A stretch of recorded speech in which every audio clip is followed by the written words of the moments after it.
Hello, everyone, and welcome back to our English Conversation podcast.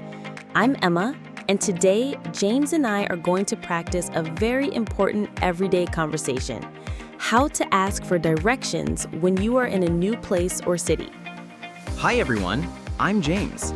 Yes, today's episode will be very helpful for those of you traveling or living in an English-speaking country. We'll show you how to politely ask for directions and how to understand the answers you get, because sometimes they can be a little tricky. That's right. We'll use clear, natural sentences and real-life examples so you can feel more confident when you need to ask for help on the street, at a station, or in a mall. So grab your notebook, listen carefully, and let's get started. And don't forget, if you're enjoying this podcast, make sure to subscribe and share it with your friends who are also learning English. Now, let's begin with today's conversation. James, I know we were both excited to explore the city on foot today instead of using a taxi, but now I'm beginning to wonder if that was such a great idea. We've been walking around for over half an hour, and nothing around here looks familiar to me. I completely agree, Emma. At first, I thought we were just taking the scenic route, but now it feels like we might be completely off track. I haven't seen a single sign pointing toward the National Museum, which is where we're supposed to be heading. Right? I was trying to follow the map on my phone, but the signal dropped a while ago, and the map hasn't updated since we passed the river. I thought we were supposed to go straight along Oak Avenue and then take a left onto 7th Street, but I think we accidentally turned onto 9th. That sounds about right. I do remember seeing 9th Street back there, but I assumed it would curve around and connect us eventually. Clearly, that didn't happen. This neighborhood is charming, but I don't think we're anywhere near where we're supposed to be. Exactly. And we're running out of time. The museum closes at 5, and if we don't find it soon, we'll miss our chance to see the art exhibit we've been looking forward to for weeks. You're right. This was supposed to be the highlight of our trip. We definitely need to stop and ask someone for directions. I saw a cafe just a few blocks back. We could head there and see if someone inside might be able to help. That sounds like a good plan. People working in cafes usually know the area really well. Or maybe there's someone passing by who looks like a local. I feel a bit nervous about approaching strangers, but I suppose that's what traveling is all about, getting out of your comfort zone. I feel the same way, but we have to remind ourselves that asking for help is perfectly normal. Most people are happy to give directions, especially when we're polite and respectful. Plus, this is a great opportunity to practice conversational English. True. And honestly, it's situations like these that make language learning real. Reading a textbook is useful, but asking someone for help on the street and understanding their answer, that's where real confidence comes from. Couldn't agree more. Okay, let's keep walking toward that cafe. If we don't see anyone on the way, we'll ask someone inside. I'll start thinking about how we can phrase the question clearly and simply. Good idea.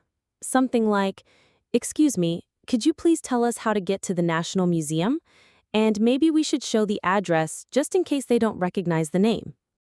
Perfect. And we can always ask them to repeat the directions slowly if we don't understand at first. That way we won't get even more lost. Exactly. Let's go. And hey, even if we don't make it to the museum, we'll have a great story to tell about getting lost in a beautiful city and learning how to ask for help in a foreign language. That's the spirit. Every misstep is part of the journey. Let's see where it leads us. James, I've been looking at this map for the past 10 minutes, and I still can't figure out where we are. Everything looks so different in person compared to how it appears on the screen. I completely agree, Emma. I thought we were close to the National Museum, but now I feel like we've somehow walked in the opposite direction. Maybe we passed it without noticing? It's possible. I remember seeing that bookstore back there, and I think the guide said we'd pass a bookstore before turning right toward the museum. But now I'm not even sure which way we came from. Let's try to figure it out together, step by step. We started at the train station, walked past the coffee shop, crossed 2 intersections, and then past the bakery. If we retrace our steps, maybe we'll spot something familiar. Yeah, and I remember seeing a small park on our left when we were walking. The park should be close to Maple Avenue, right? According to this map, Maple Avenue runs parallel to the main museum road. Exactly. So if we find Maple Avenue again, we might be able to follow it and reach the museum by heading east. Look, here's a street sign. It says Oak Street. That means we're just 1 block away from Maple Avenue. Perfect. That means we're not lost after all, just a little turned around. If we walk straight down Oak Street and turn right at the next intersection, we should be back on track. I really admire how calm you stay in these situations, Emma. I tend to panic when I feel lost, but you always keep your cool and find a logical way to fix things. Thanks, James. I guess I've learned that staying calm helps me think clearly, especially when I need to communicate or read a map in English. It's also good practice for real-life travel. Definitely. And honestly, this is the kind of experience that helps us improve. We're using English to navigate, think critically, and solve problems. That's more valuable than any textbook lesson. You're right. And when we finally get to the museum, we'll appreciate it even more because we found our own way there. It's kind of fun, don't you think? It is. Let's keep going. And this time, let's pay attention to every street sign and building so we can find our way back more easily later. Agreed.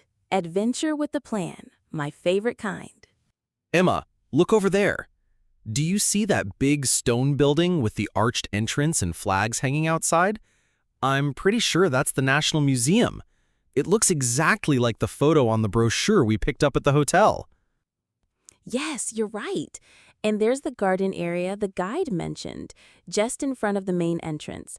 I can't believe we made it here just by working together, using the map, and figuring things out in English. It's such a good feeling.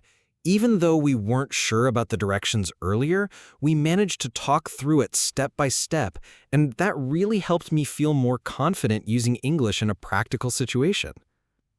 Same here. Honestly, these kinds of moments where we use English in the real world are what truly improve our skills. It's one thing to learn vocabulary and grammar in a classroom, but it's another thing to use that language when you need it in everyday situations. Exactly. For example, earlier when you mentioned street names and described landmarks, I realized how useful it is to know those simple everyday words. They're not fancy, but they help us communicate clearly. And I noticed you asked great follow-up questions when we were trying to figure out which way to go. That's such an important communication skill. Asking for clarification, repeating information to confirm, and staying polite even when you're uncertain. I guess we both learned something from this. And I feel like experiences like these are why I'm getting better at English, not just by memorizing words, but by living through the language. Totally. And this whole walk gave us the chance to practice speaking, listening, and thinking critically, all in English. I'm proud of us for not giving up and for finding the way without relying too much on our phones. Right? It was a bit of a challenge, but it made me realize how much more confident I've become since we started practicing like this regularly. And the best part is, every time we go out and speak English like this, we gain more experience and learn something new. It's a journey, just like finding this museum. Well said, Emma. Let's take a quick photo in front of the museum as proof that we made it here on our own. And maybe later we can even share our experience in the next podcast episode. Good idea. Now, let's go explore the museum and maybe ask the staff about any tours in English. More opportunities to practice.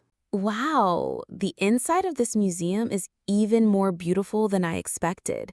Look at those high ceilings and all the historical displays. It feels like we've stepped into another time. It really does.